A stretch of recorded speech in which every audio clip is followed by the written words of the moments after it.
بسم اللہ الرحمن الرحیم۔ سورۃ البقرہ آیت نمبر 75۔ اللہ تعالیٰ قرآن میں فرماتے ہیں کہ افتطمعون ان یؤمنوا لکم وقد کان فریق منہم یسمعون کلام اللہ ثم یحرفونہ من بعد ما عقلوہ وہم یعلمون۔ کیا اب بھی تمہیں یہ لالچ ہے کہ یہ لوگ تمہارے کہنے سے ایمان لے آئیں گے، حالانکہ ان میں سے ایک گروہ کے لوگ اللہ کا کلام سنتے تھے، پھر اس کو اچھی طرح سمجھنے کے بعد جانتے بوجھتے ہوئے اس میں تحریف کر ڈالتے تھے۔ جو مسلمان ہمدردی کے طور پر یہود کو سمجھاتے اور نصیحت کرتے رہتے تھے اور انہیں یہود کے مسلمان ہونے کی فکر دامن گیر رہتی تھی، ان کا خیال تھا کہ یہود توحید کے بھی قائل ہیں اور حضرات انبیاء صلی اللہ علیہ وآلہ وسلم کی نبوت کے بھی ماننے والے ہیں، شاید ہماری بات پر بھی یہودی ایمان لے آئیں گے۔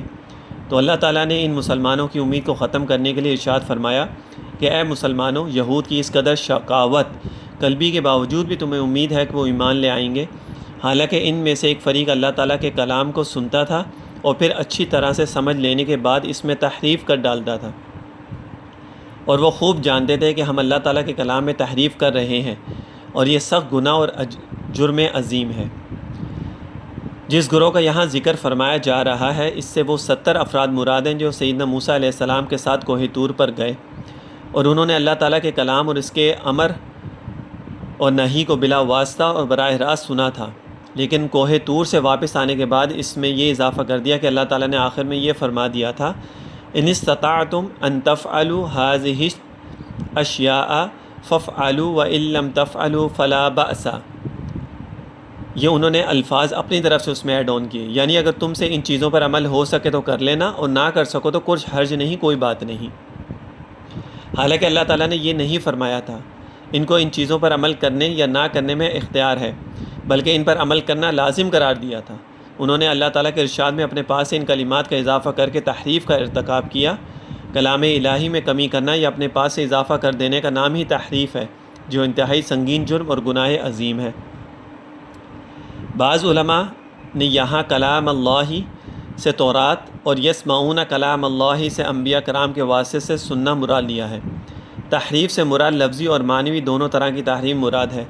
مثلا تورات میں آپ صلی اللہ علیہ وآلہ وسلم کے حلیے کے متعلق ابیض کا لفظ تھا، اسے بدل کر آدم بنا دیا۔ اسی طرح ربعتن مائلن الی الطول کی بجائے طوالن بنا دیا گیا۔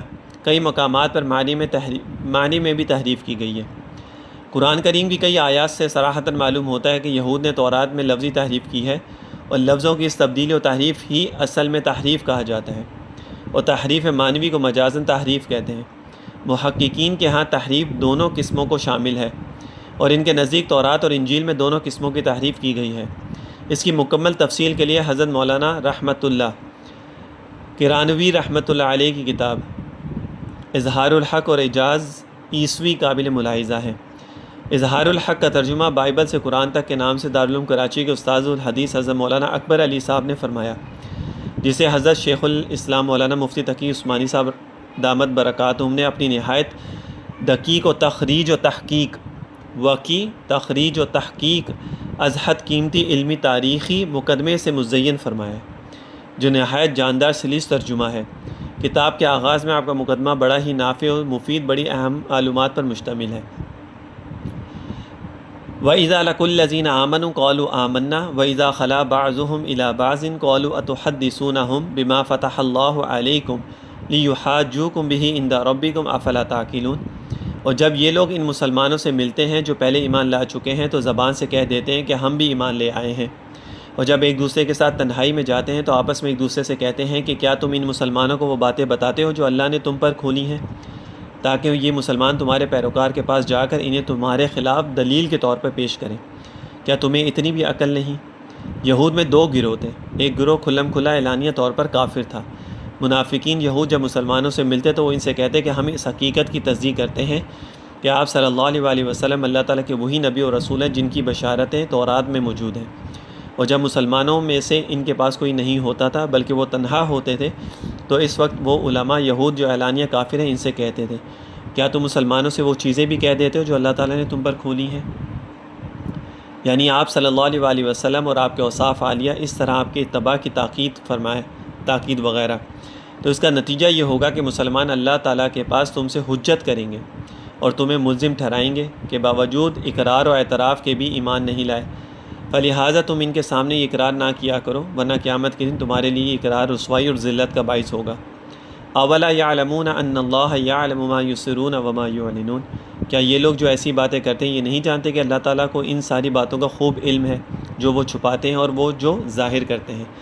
جب یہ حقیقت ہے کہ اللہ تعالیٰ عالم الغیب و شہادہ، ظاہر و باطن کے جاننے والے ہیں اور اصل معاملہ انہی کے ساتھ ہے، تو پھر اگر خلوت کا اقرار مسلمانوں سے پوشیدہ بھی ہو تو جب وہ ہماری نظروں سے مخفی نہیں ہے تو اس سے کیا فرق پڑتا ہے؟ اللہ تو دیکھ رہے ہیں نا سب کچھ، انسانوں سے چھپا بھی لیں گے تو کیا فرق پڑے گا اس سے؟